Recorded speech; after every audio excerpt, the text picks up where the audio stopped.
भारतीय परंपरा में वर्णित त्रेता युग केवल एक पौराणिक काल नहीं है, बल्कि ये उस समय की राजनीतिक, सामाजिक और प्रशासनिक संरचना को समझने का एक महत्वपूर्ण माध्यम भी है।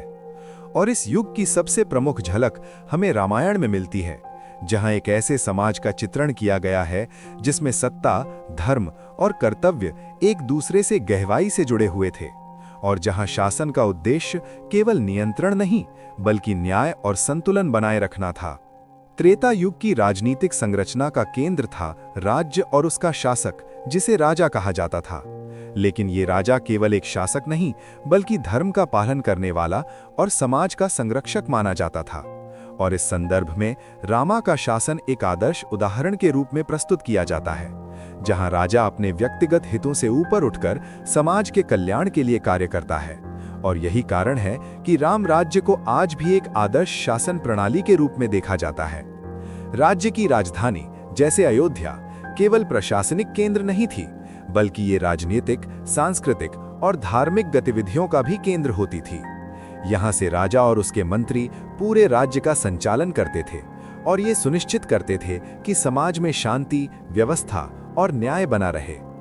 त्रेता युग में शासन व्यवस्था अत्यंत संगठित थी, जहां राजा के साथ साथ एक मंत्री परिषद भी होती थी जो विभिन्न विषयों पर सलाह देती थी। ये मंत्री प्रशासन, न्याय, युद्ध और आर्थिक नीतियों से संबंधित निर्णयों में महत्वपूर्ण भूमिका निभाते थे और ये सुनिश्चित करते थे कि शासन केवल एक व्यक्ति के निर्णयों पर निर्भर ना हो, बल्कि सामूहिक बुद्धि और अनुभव का भी उपयोग किया जाए। इस युग में धर्म और राजनीति के बीच गहरा संबंध था, जहां हर निर्णय धर्म के सिद्धांतों के अनुसार लिया जाता था और यही धर्म शासन की वैधता का आधार था। यदि कोई शासक धर्म का पालन नहीं करता था तो उसकी सत्ता को चुनौती दी जा सकती थी, और यह सिद्धांत इस युग की राजनीतिक संरचना को संतुलित और न्यायपूर्ण बनाए रखने में महत्वपूर्ण भूमिका निभाता था। सैन्य व्यवस्था भी इस राजनीतिक संरचना का एक महत्वपूर्ण हिस्सा थी, क्योंकि राज्य की सुरक्षा और विस्तार के लिए एक सशक्त सेना का होना आवश्यक था। लेकिन युद्ध को अंतिम विकल्प के रूप में देखा जाता था और पहले कूटनीति और संवाद के माध्यम से समस्याओं को हल करने का प्रयास किया जाता था। ये दर्शाता है कि इस युग में शक्ति का उपयोग संयम और जिम्मेदारी के साथ किया जाता था।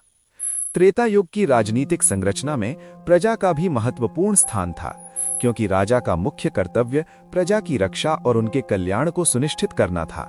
और यदि प्रजा असंतुष्ट होती थी तो ये शासन की विफलता मानी जाती थी। इस प्रकार ये स्पष्ट होता है कि इस युग में शासन केवल ऊपर से थोपे गए नियमों का नहीं, बल्कि समाज के साथ संतुलन बनाए रखने का एक माध्यम था। इस प्रकार त्रेता युग की राजनीतिक संरचना एक ऐसे संतुलित और संगठित शासन का उदाहरण प्रस्तुत करती है, जहां धर्म, कर्तव्य और न्याय के आधार पर सत्ता का संचालन किया जाता था। और यही वो आधार है जिसने इस युग को एक आदर्श और प्रेरणादायक काल के रूप में स्थापित किया। त्रेता युग की राजनीतिक संरचना को समझने के लिए केवल एक राज्य या एक शासक को देखना पर्याप्त नहीं है, बल्कि उस समय के विभिन्न राज्यों के बीच संबंध, कूटनीति और शक्ति संतुलन को समझना भी आवश्यक है। क्योंकि ये युग केवल एक केंद्रीकृत शासन का नहीं, बल्कि अनेक राज्यों और जनपदों के सह अस्तित्व का काल था, जहां प्रत्येक राज्य अपनी स्वतंत्रता बनाए रखते हुए भी एक व्यापक सांस्कृतिक और धार्मिक ढांचे से जुड़ा हुआ था। और इस पूरे तंत्र की झलक हमें रामायण में विस्तार से देखने को मिलती है। इस युग में राज्यों के बीच संबंध केवल मित्रता या शत्रुता तक सीमित नहीं थे, बल्कि वे विवाह, संधियों और कूटनीतिक समझौतों के माध्यम से भी स्थापित किए जाते थे। उदाहरण के लिए, रामा और सीता का विवाह केवल एक पारिवारिक घटना नहीं था, बल्कि ये दो शक्तिशाली राज्यों, अयोध्या और मिथिला के बीच एक मजबूत राजनीतिक और सांस्कृतिक संबंध का प्रतीक भी था। इस प्रकार विवाह को भी कूटनीति का एक महत्वपूर्ण साधन माना जाता था। राज्यों के बीच संघर्ष और युद्ध भी इस युग की एक महत्वपूर्ण वास्तविकता थे, लेकिन इन युद्धों को केवल शक्ति प्रदर्शन के रूप में नहीं देखा जाता था, बल्कि इन्हें धर्म और न्याय की स्थापना के लिए आवश्यक माना जाता था। इसका सबसे प्रमुख उदाहरण है रामायण वॉर, जहां रावण के विरुद्ध युद्ध केवल व्यक्तिगत कारणों से नहीं, बल्कि धर्म की रक्षा और अधर्म के विनाश के लिए लड़ा गया था। इस युद्ध में कूटनीति और रणनीति का भी महत्वपूर्ण स्थान था, क्योंकि रामा ने सीधे युद्ध करने के बजाय पहले सहयोगियों की तलाश की और इस प्रक्रिया में उनका गठबंधन सुग्रीव और वानर सेना के साथ हुआ। ये गठबंधन ये दर्शाता है कि उस समय के शासक केवल अपनी शक्ति पर निर्भर नहीं रहते थे, बल्कि वे अन्य शक्तियों के साथ मिलकर एक संतुलित और प्रभावी रणनीति बनाते थे। कूटनीति का एक और महत्वपूर्ण पहलू था दूतों और संदेशवाहकों का उपयोग, जो विभिन्न राज्यों के बीच संवाद स्थापित करते थे और युद्ध को टालने या समझौते करने का प्रयास करते थे। उदाहरण के लिए, युद्ध से पहले हनुमान को लंका भेजा गया था, जहां उन्होंने न केवल सीता का पता लगाया बल्कि रावण को अंतिम चेतावनी भी दी। ये दर्शाता है कि युद्ध से पहले संवाद और समाधान का प्रयास किया जाता था। इस युग में शक्ति बैलेंस बनाए रखने के लिए यह आवश्यक था कि कोई भी राज्य अत्यधिक शक्तिशाली न हो जाए, और यदि ऐसा होता था तो अन्य राज्य मिलकर उसका विरोध करते थे। ये सिद्धांत इस युग की राजनीतिक स्थिरता के लिए महत्वपूर्ण था, क्योंकि इससे किसी एक शासक के अत्याचार की संभावना कम हो जाती थी और समाज में संतुलन बना रहता था। त्रेता युग की राजनीतिक संरचना में नैतिकता और धर्म का विशेष महत्व था, और यही कारण था कि युद्ध और कूटनीति दोनों में नियमों और मर्यादाओं का पालन किया जाता था। युद्ध के दौरान भी कुछ सिद्धांतों का पालन किया जाता था, जैसे कि निर्दोषों को नुकसान न पहुंचाना और केवल युद्ध भूमि में ही संघर्ष करना। ये दर्शाता है कि इस युग में शक्ति के साथ साथ नैतिकता का भी बैलेंस बनाया रखा जाता था।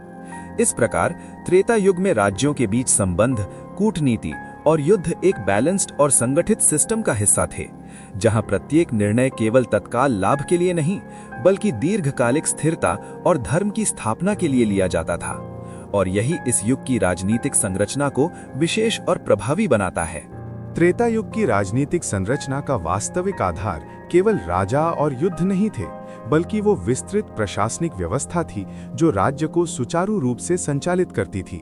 और इस व्यवस्था की झलक हमें रामायण में स्पष्ट रूप से मिलती है, जहां शासन केवल आदेश देने तक सीमित नहीं था, बल्कि एक संगठित प्रणाली के माध्यम से समाज के हर वर्ग तक पहुंचता था और उनके जीवन को प्रभावित करता था। इस युग में प्रशासन का केंद्र राजा होता था, लेकिन वो अकेले शासन नहीं करता था।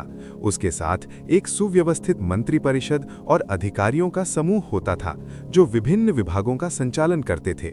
इनमें न्याय, सुरक्षा, कर संग्रह, कृषि और सामाजिक व्यवस्था जैसे महत्वपूर्ण क्षेत्र शामिल थे, और ये सुनिश्चित किया जाता था कि राज्य का हर हिस्सा व्यवस्थित रूप से कार्य करे। इस प्रकार शासन एक सामूहिक प्रयास बन जाता था, जिसमें विभिन्न स्तरों पर निर्णय लिए जाते थे। न्याय प्रणाली इस प्रशासनिक ढांचे का सबसे महत्वपूर्ण हिस्सा थी, क्योंकि किसी भी राज्य की स्थिरता उसके न्याय पर निर्भर करती है।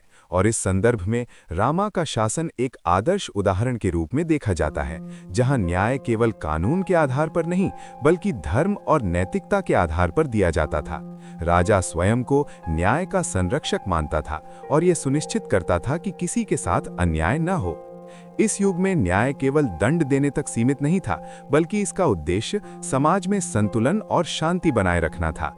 यदि कोई व्यक्ति अपराध करता था तो उसे केवल सजा नहीं दी जाती थी, बल्कि ये भी देखा जाता था कि उस अपराध के पीछे क्या कारण थे और उसे कैसे सुधारा जा सकता है।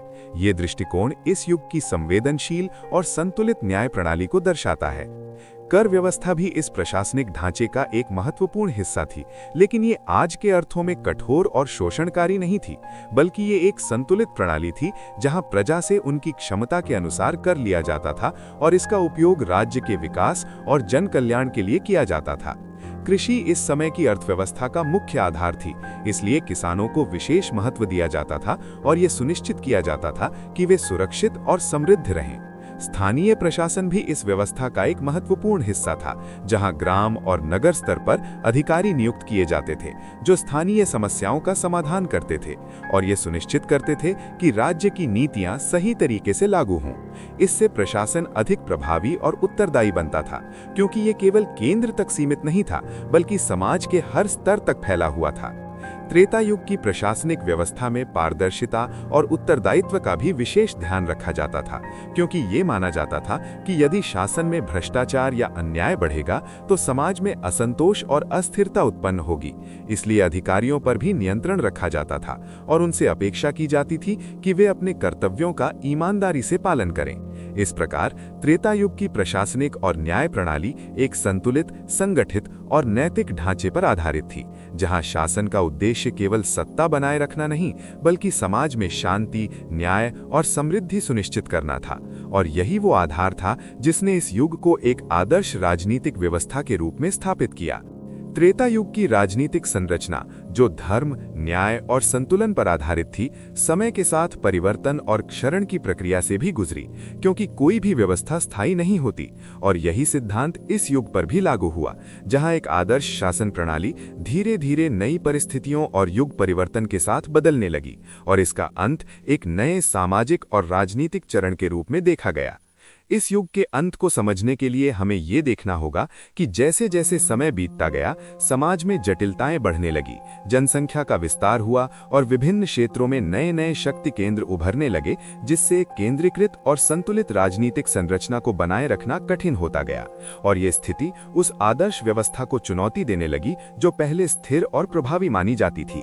रामा के शासन को अक्सर इस युग का सर्वोच्च बिंदु माना जाता है, जहां धर्म और न्याय का पूर्ण संतुलन दिखाई देता है। लेकिन उनके बाद ये संतुलन धीरे धीरे कमजोर होने लगा, क्योंकि हर शासक में वही दृष्टि, त्याग और कर्तव्य निष्ठा नहीं होती, और यही कारण था कि राजनीतिक संरचना में असंतुलन उत्पन्न होने लगा। इस परिवर्तन का एक महत्वपूर्ण कारण ये भी था कि धर्म और राजनीति के बीच का संतुलन धीरे धीरे बदलने लगा। जहां पहले धर्म शासन का मार्गदर्शक था, वहीं समय के साथ कई स्थानों पर सत्ता के लिए संघर्ष और व्यक्तिगत महत्वाकांक्षाएं बढ़ने लगी, जिससे उस आदर्श व्यवस्था में गिरावट आने लगी, और ये स्थिति एक नए युग, द्वापर युग की ओर संक्रमण का संकेत बनी। त्रेता युग की राजनीतिक संरचना का अंत किसी अचानक घटना के रूप में नहीं, बल्कि एक धीमी प्रक्रिया के रूप में हुआ, जहां पुराने सिद्धांत और मूल्य धीरे धीरे बदलते गए और नई परिस्थितियों के अनुसार नई व्यवस्थाएं विकसित होने लगीं। इस परिवर्तन ने ये स्पष्ट कर दिया कि कोई भी राजनीतिक प्रणाली समय के साथ अनुकूलन के बिना स्थायी नहीं रह सकती। हालांकि इस युग का अंत हुआ, लेकिन इसकी विरासत समाप्त नहीं हुई, बल्कि इसके सिद्धांत और आदर्श आने वाले युगों में भी जीवित रहे। विशेष रूप से राम राज्य की अवधारणा, जो आज भी एक आदर्श राजनीतिक प्रणाली के रूप में देखी जाती है, जहां न्याय, समानता और जन कल्याण को सर्वोच्च प्राथमिकता दी जाती है। और ये विचार आज भी भारतीय राजनीतिक और सामाजिक सोच को प्रभावित करता है। त्रेता युग की राजनीतिक संरचना हमें ये सिखाती है कि एक सफल शासन केवल शक्ति और नियंत्रण पर आधारित नहीं होता, बल्कि वो नैतिकता, न्याय और जनता के प्रति उत्तरदायित्व पर निर्भर करता है। और यदि इन मूल्यों की उपेक्षा की जाती है, तो कोई भी व्यवस्था लंबे समय तक स्थिर नहीं रह सकती। अंततः ये कहा जा सकता है कि त्रेता युग केवल एक ऐतिहासिक या पौराणिक काल नहीं है, बल्कि ये एक ऐसी राजनीतिक और सामाजिक अवधारणा है जो हमें ये समझने में मदद करती है कि आदर्श शासन कैसा होना चाहिए और उसे बनाए रखने के लिए किन मूल्यों और सिद्धांतों की आवश्यकता होती है। और यही इसकी सबसे बड़ी विरासत है, जो समय के साथ भी अपनी प्रासंगिकता बनाए रखती है।